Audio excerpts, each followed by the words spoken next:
I never expected, like a lot of you, that I would be involved in agriculture. Never thought about it. 20 years ago, you'd have asked me about it. I'm like, you must be out your mind. And I'm not a farmer. As I think I told you yesterday, my wife and I, we farm paper. But we are involved in agriculture because we work with people like Dr. Ayers, and we create programs, and we work with the grant, and we try to promote all of these things. So I wanted to give you an idea of what. Today I'm going to talk more about business formation, but I wanted to give you an idea so you'll know where we come from, where we feel that we have experience and exposure. Widget, what is a widget? Widget is anything you want it to be, because a lot of times we find that many of the principles of business apply across the board, whether it's a sales plan, marketing plan, whatever. Like the Grand said, a lot of risk and all of that. It doesn't matter what your widget is, you're gonna have those things. And so I wanted to kind of talk to you about it. We got involved in this business through a sausage company. Never expected that we would be doing that. What happened? I'm a real estate attorney by profession. And I got involved with trying to develop some condos, and one day the group came over and said, we want to take this land because we want to put a retention pond. So they were going to go through eminent domain to take the land. I had a group that we were going to build these apartments. I said, well, I tell you what, we could probably fight the eminent domain. It's not going to really be pretty. We'll probably lose. So why don't we look at another avenue of what we could do? So let's go ahead and sell the land. So we bought a sausage company. Didn't know anything about sausage. But I spent a year after I got permission from my wife to stop doing what I was doing so that I could go ahead and run the company. So I spent a year learning how to run a sausage company. And I got involved in that, and we were in all of these stores all through the Southeast. We were in Sam's, we were in Walmart, all of these places. So this is what I'm saying, like the Grand say, you can start off small, and next thing you know, you can be big. So we were in all of those places, and we were selling to food service operations. Never thought we would, but it happened. And part of that was because we were not afraid to go out and tell people, like Francis was talking yesterday, do you have something to represent yourself? Do you talk to people about what you do? Do you tell people about your operation? Are you marketing your operation so that people will know who you are and how it works? Then I had the opportunity of getting into goats and goat meat. And this is how I met Dr. Ayers in 2013 at the National Goat Conference. Because what happened, somebody suggested to us that we needed to maybe do a goat sausage. And we looked at it and said, well, maybe we should. That's a niche that we could get in. So when I hear people talk about goats, it's like, oh yeah, I know about goats. I know how to field dress a goat. I know how to harvest a goat. Because see, you don't say slaughter anymore. You know, I did not raise goats, but we would buy them, but I was looking to do and develop a plant. So one of the first things I had to understand was you need to understand the business. First of all, if we're gonna have a plant, what happens that day when the person that's supposed to harvest the animals doesn't show up? I can't sit there and say, I learned how to harvest a goat. One mistake I made was the first time I had to take a goat down myself, I shot him in the head, right there between the eyes with a stunt. And he just wailed and all, and and I had never killed anything. And I looked at that goat and it's like, goat, mortgage, goat, mortgage. So I'm sorry, goat, but you got a goat. What I found out was that right here, this bone right there on the goat is the hardest bone in his body. Think about it, because that's what goats do. They ram and they butt, and that's why that. So I had everybody just looked at me, what the hell are you doing, hurting that poor goat? So I reloaded and shot him in the back of the head, and he fell, and I cut his throat, let him out, and we in turn skinned him, cut him up, processed him, and we packaged him and took it, and in turn, we started selling goat meat, and we realized that, and this was something, even Mrs. Martin was there at the process. Now, she wasn't there on the kill day. Her attitude is, I'm not gonna kill it, but I'll pack it. So she was doing 1.3 pounds in this bag and helping us seal it, label it, and put it in a box. So she has had her hands involved in it. And this is where one of the things I want you to see, we had the opportunity because we were doing something, people started writing about us. Flavor Magazine, the picture of us holding a platter of goat burgers. Those are goat burgers. Those goat, instead of ground beef, it was ground goat that we did and made burgers out of. And they were delicious. And people say, well, what does goat taste and smell like? Well, like a goat, but closest thing I could tell you is maybe lamb if you eat lamb. It's very similar in taste to lamb. So we had this. Now, this is something else we had to realize.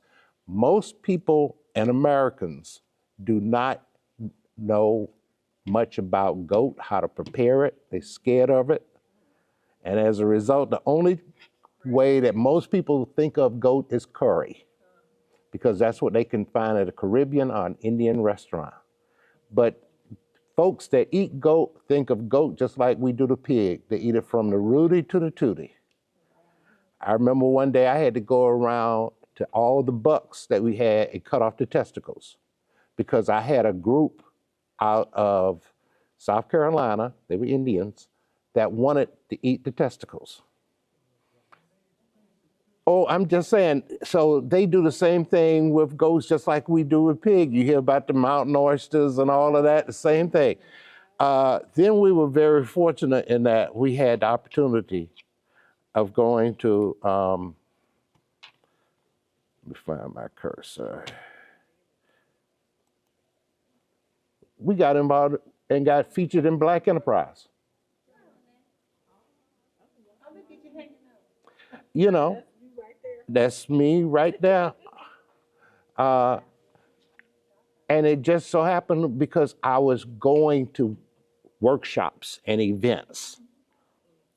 Somebody asked us, there's an organization you need to find out as you get bigger called SUSTA, Southern U.S. Trade Association.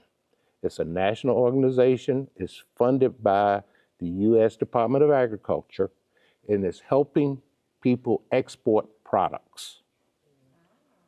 So we got, and we're starting to attend that, and we were looking to sell sausage. Somebody approached me one day and said, well, you know what?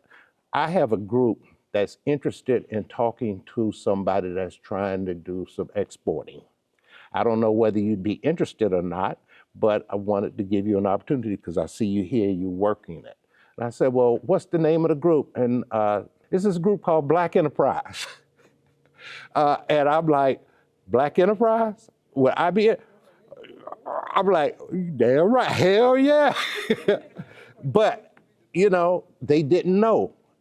So we got an opportunity to be featured there. So we got that and we moved forward with that. Then we had the opportunity of, well, we did. Now we don't own these anymore. We sold them and we created. Yeah, see, this is us where we got featured on about how we started selling the goat meat. We were selling to Kroger. And in turn, and there's an article, this was at Fort Valley. But what I want to talk to you today about is preparing to do business, forming your widget. What do you want to do? Structuring your business. One of the first things I want you to understand, and just like I think a lot of this is repetitive from yesterday, one of the first things you need to do is look at and talk to an accountant, CPA. One of the things we found out is you can go talk to a lawyer, but it's not about the legal structure if the accounting structure is not right. Because the key is not how much money you make, is how much money you keep. Farming has a lot of write-offs. The grant will tell you that Schedule F and all that, it got a lot of write-offs. Depreciation, a whole lot of things. And if you don't have the right legal structure, then you miss out and are not able to pass through a lot of those losses. That's why we suggest you talk to the accountant or CPA first, get a recommendation from them, then go to the attorney and say, this is what I want. Because see, they may tell you need to form a corporation. Well, Dr. Ayers will tell you, you might do better with an LLC because you could pass those things through, and an LLC where you can set it up as a subchapter S, but you're still an LLC. So you need tax structure. It's a subchapter S. You can be, as she said, S Corp just for short, but you still are a LLC, which stands for Limited Liability Company, but you can choose to be taxed as an S Corp. And the reason you do that is you can then pass through losses that you earn and have from your farm to offset income that you may be earning from a job. As I mentioned, farming has a lot of losses. Yesterday, we talked about something, I don't know if you quite got it, about depreciation. Depreciation is an expense, just like a bill. You deduct it and you pay depreciation. The only difference is that bill, you might pay insurance to State Farm. Depreciation, you pay to yourself. So on your income and expense statement, it will be shown as a loss. But that money that you are writing off as depreciation, you still have the opportunity of infusing it in your cash flow. So that's why it's important, and your Schedule F will show that you may have tremendous losses, but the grant will tell you that you are now, though, making and have a substantial cash flow because of the depreciation you're taking on, maybe your structures, your equipment, all of those things have a life. And you then have to determine what the reasonable life is on that. So marketing, operations, human and finance, and he talked about some of those things that you need to be aware of. All right, if you elect to form a farm operation as a corporation or LLC, you must file with the Office of the Secretary of State. I think we talked about that yesterday. So we want you to understand, we want you to create an entity because the main thing about this is liability protection. LLC means you got limited liability, which means you are insulating your personal assets from your business assets. So as he mentioned earlier, that sole proprietor, if that business goes, your personal property goes too, because it's all in one entity. It's you. You don't have any liability protection around you. So we suggest the LLC generally because it is more flexible. You are able to do a lot more things with it. So you can go file that with the Secretary of State. Now, if you choose to operate as a sole proprietor, you still need to go to the IRS, and the form is a SS4. And you file to get that EIN number that we talked about yesterday, which is an employer identification number or Fed ID number. It's the same number, but you file with the IRS, and the form that you file, you go online and file. Once you form your entity, go ahead and file with the IRS to get you a Fed ID number, a tax ID number. All of those things are considered the same. Then, now, when you want to buy something, people look at you and take your Social Security number, and they may run a credit check. Well, for a business, they run a Dun & Bradstreet. So you can then run and get you a Dun& Bradstreet number. What happens if you file with the Secretary of State, you probably will get a lot of literature from people saying, we can help you get a Dun& Bradstreet number. We'll only charge you $500. Dun & Bradstreet numbers are free. All you got to do is take a few moments, go online, like Francis said yesterday. The internet is your friend. Google and all these places are your friends. So you can go online and get you the documentation to get you a DUNS number. But now what they're doing is they're going and even eliminating DUNS and doing what is called a UEI, a unique identity identifier, which is something that is generated through SAMs. And I won't go into SAMs a lot because a lot of you are not necessarily interested in doing grants and writing and going after contracts. All right. The next thing we want you to understand is if you're going to be doing farming, you may have to get GAP certified, which means Good Agricultural Practice Certification.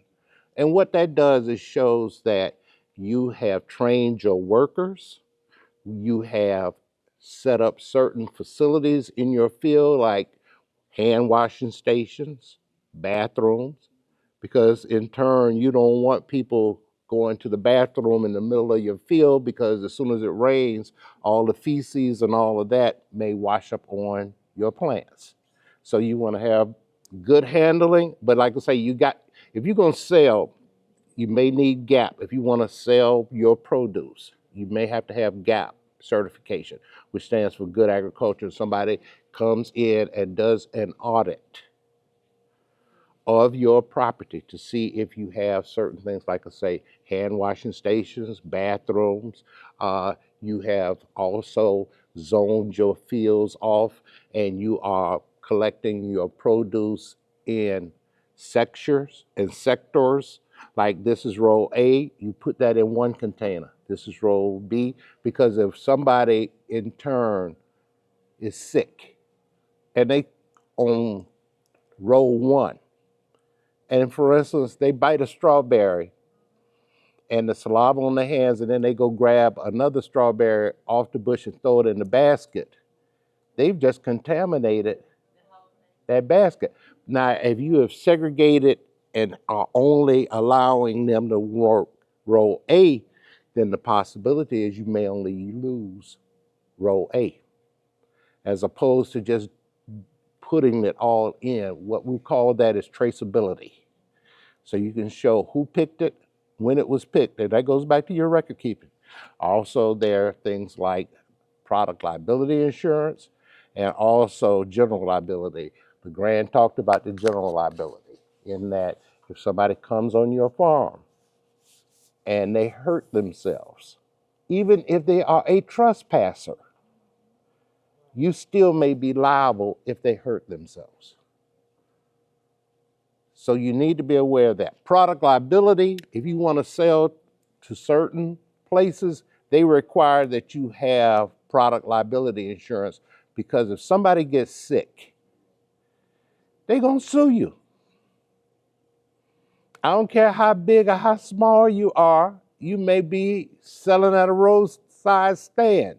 You may be selling at a farmer's market. If somebody ate some of your produce and they got sick, and it might be because maybe a worker didn't wash his hands after going to the bathroom, or salmonella, E. coli. You hear of all of these recalls, spinach recalls, and it may have been because somebody just did not clean the spinach properly. And they sold it and somebody ate it and somebody got sick.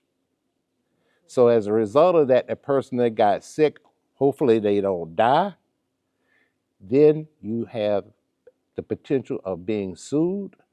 So a lot of places, before they allow you to come in and sell your produce at a farmer's market or anything else, then in turn, you gotta have product liability insurance. You gotta be able to protect yourself. All right, Francis yesterday talked about a business plan. You need to do a business plan instead of flying by the seat of your pants.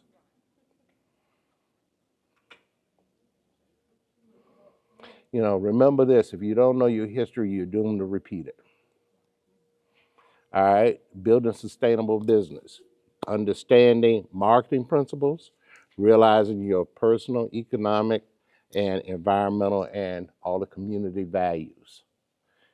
You know, new competitors enter, what's going to happen? You substitute new products as they enter the market and you eliminate old products. Market assessment, what products, customer segment, unique product characteristics. Are your tomatoes better than your neighbors? But also we want you to look at things that are not just something that everybody grows. Let's look at some high profit products. Let's look at some high valued like Swiss chard, okra. Those things are cost more. You go into a store and you buy Swiss chard, you might get 4 leaves and you might pay $4. Okay. So in turn, get something different, you know, so that I mean, that sounds like something that nobody else will have. I mean, in turn, get something that nobody else has. You always, if you find your niche, then you have the opportunity of opening it up. So distribution, how are you going to get it there? What are you going to do as far as your market locations and your marketing cost? All right, classification, all products have to have a NACE code. And in turn, I'm not going to get into a whole lot of that because a lot of that is a little more than I think we're ready to discuss. But just understand that if you're going to go into some of the bigger production, like you're going to start canning and you want to start doing some things at the culinary kitchen and you want to sell those products that you have prepared, you got to put a UPC code on it. Because stores, if you want to sell it in a store, they want to see that you got a UPC code on it. All right, pricing, performance, advertising, and adjustments. And I'm going to go through this quick. The buyer wants to buy your stuff. What do? A lot of times, as I mentioned yesterday, you go to the store and they said, okay, I'll give you X number of dollars, but you didn't factor in all your cost. You need to understand when somebody says, okay, I'm going to pay you 210 net 30, which means that they're going to take a discount on your pricing if they pay you in 10 days. Otherwise, they pay you in 30. So 210 net 30. So you need to understand. You need to look at how you're going to set your products up. And some of this, like I say, I'm not expecting that you're going to do all of this right now, but I wanted you to just be aware of it. Logistics, delivery, how do you get your products to the store? Whether you do it by your own truck. This was our Got Your Goat truck that we used, that got it from our distribution point, which was the abattoir, our processing facility, to the stores. And it won't be perfect. You may have some issues about doing it, but you try it. If it's not going to work, then you back up and you do it again. And you change and you go with the flow. You become a little more fluid and you become and are able to pivot a little bit more. So this is the end of this presentation. Any questions now about how you can structure your business?